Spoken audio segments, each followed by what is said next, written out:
case briefs, and so much more. LSData's got what you're looking for. 6 African American-owned bus companies in New Jersey accuse state agencies and officials, as well as a repair shop and its owner, of racial discrimination during commercial bus safety inspections.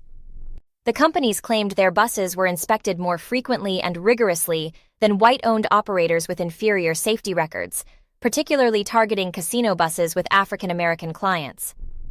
The case, Major Tours, Inc. viz. Colorel, focused on whether state officials can be held accountable for breaking federal discrimination laws when conducting their state duties. The court ruled that claims against state defendants were dismissed under Rooker-Feldman and younger abstention doctrines.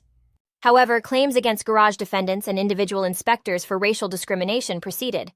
If proven, state defendants could be held liable for damages, and plaintiffs might be entitled to declaratory and injunctive relief. Case briefs, and so much more. LSData's got what you're looking for. Visit lsd.law, elevate your mind. Leave the stress of class.